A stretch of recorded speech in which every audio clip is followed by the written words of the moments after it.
Indian news analysis के एक नए एपिसोड में आपका स्वागत है। और हमेशा की तरह आपके लिए हम लेकर के आते हैं देश और विदेश की डिफेंस सेक्टर की कुछ प्रमुख अपडेट्स को। और रोज़ की तरह एक बार फिर से हम हाजिर हैं आपके लिए एक इंटरेस्टिंग वीडियो के साथ। दोस्तों, हाल ही में हमने देखा कि रशिया की डिफेंस मिनिस्ट्री काफ़ी ज़्यादा एक्टिव है और उनके द्वारा अलग अलग क्लेम किए गए। कभी उन्होंने ये क्लेम किया कि वो Su-57 के एक मॉडिफाइड या अपग्रेडेड वेरिएंट को टेस्ट कर रहे हैं, तो कभी उन्होंने ये कहा कि Su-57 पे ही आधारित उन्होंने 6 जेन फाइटर का विकास कार्यक्रम आगे बढ़ा दिया है।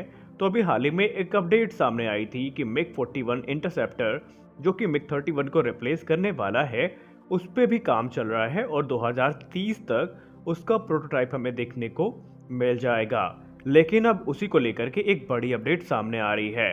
हम सब ने देखा कि 2021 में जो मार्क्स एयर शो हुआ था, उस दौरान रशिया ने अपने एक नए सिंगल इंजन स्टेल्थ फाइटर के कॉन्सेप्ट को सामने रखा था, जिसको हम सब Su-75 चेकमेट के नाम से जानते हैं। उस समय रशिया के द्वारा ये क्लेम किया गया था कि साफ J-39 ग्रिपेन और F-35 या यूं कह ले राफेल की भी तुलना में ये एयरक्राफ्ट काफ़ी सस्ता पड़ेगा और दुनिया के तमाम देशों को वहां पर टैग भी किया गया था, जिसमें भारत का नाम शामिल था।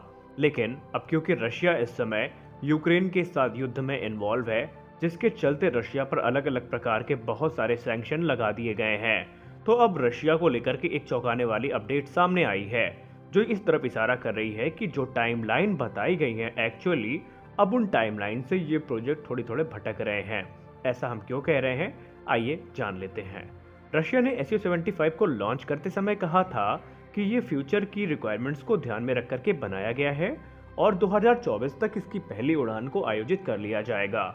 इनफैक्ट वर्ष 2021 के अंत तक रशिया अपने इस दावे को पूरी तरीके से सत्यापित करने पर लगा था, लेकिन क्योंकि अब रशिया के ऊपर अलग अलग प्रतिबंध लगाए जा चुके हैं, इसलिए माना जा रहा है कि जो प्रोटोटाइप वर्क है उसमें काफ़ी कमी या जो गति है उसकी वो काफ़ी धीमी हो चुकी है। और अब ये माना जा रहा है कि शायद वर्ष 2024 तक ये एयरक्राफ्ट उड़ान ना भर पाए।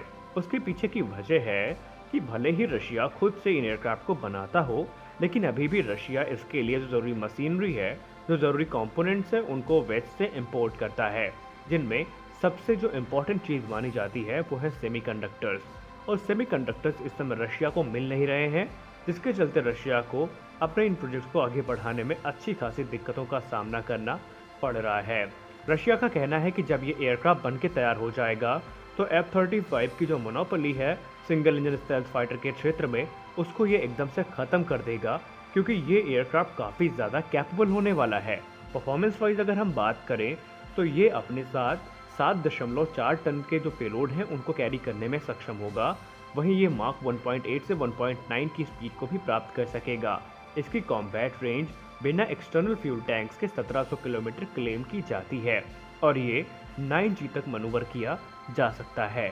सबसे खास बात ये नहीं है कि इसकी स्पेक्स क्या हैं, सबसे खास बात इसको जो बनाती है वो है इसकी प्राइसिंग। रशिया क्लेम करता है कि इसकी प्राइसिंग 25 से लेकर के 30 मिलियन डॉलर्स के आसपास पड़ेगी, यानी कि F-35, राफेल और J-39 ग्रिपेन की भी तुलना में ये जो एयरक्राफ्ट है वो सस्ता पड़ेगा। अब हम आपको बता दें कि अब आप लोगों को वाकई ये एयरक्राफ्ट सस्ता लग रहा होगा, लेकिन ये सिर्फ एयरक्राफ्ट का प्राइस है। इसमें कोई भी अपग्रेड, कोई वेपन पैकेज या दूसरे सपोर्ट इक्विपमेंट शामिल नहीं है और सिर्फ एयरक्राफ्ट की प्राइस से आप इसको जस्टिफाई नहीं कर सकते। लेकिन फिलहाल अगर हम बात करें इसमें हथियारों की, तो ये पार्ट काफ़ी इंटरेस्टिंग बन जाता है। रशिया क्लेम करता है कि इसमें Su-35 और Su-57 से हाल ही में जो एडवांस वेपन टेस्ट किए गए हैं, खासकर R-37M मिसाइल जो कि 300 किलोमीटर तक मार करने में सक्षम है, वो भी इस पे कैरी की जा सकेगी। यही नहीं, ये हाइपरसोनिक मिसाइल्स को भी कैरी कर सकेगा, ये भी रशिया की मीडिया चैनल्स क्लेम करते हैं।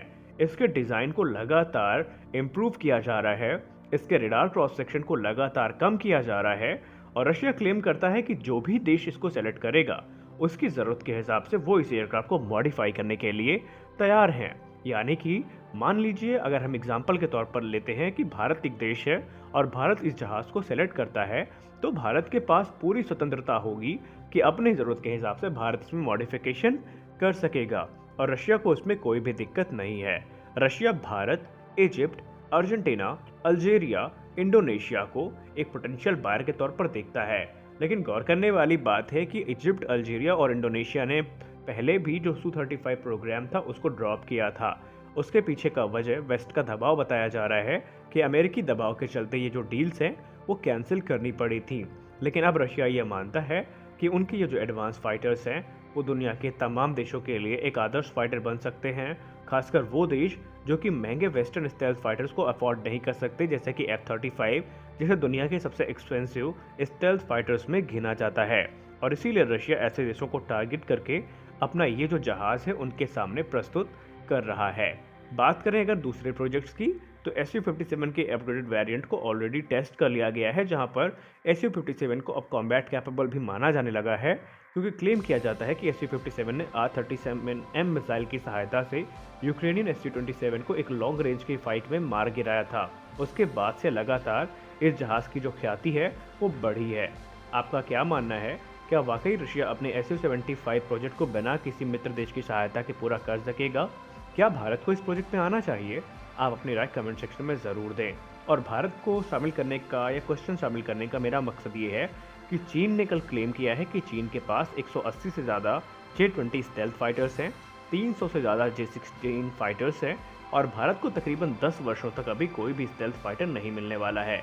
तो आपकी राय में आपको क्या लगता है कि भारत को अपनी ज़रूरतों को ध्यान में रखते हुए जब तक AMCA नहीं आ जाता 1 से 2 स्क्वाड्रन 5th Gen फाइटर्स की लेनी चाहिए या नहीं लेनी चाहिए, ये भी आप अपनी राय कमेंट सेक्शन में ज़रूर दें। मिलते हैं अपने अगले वीडियो में, तब तक के लिए जय हिंद।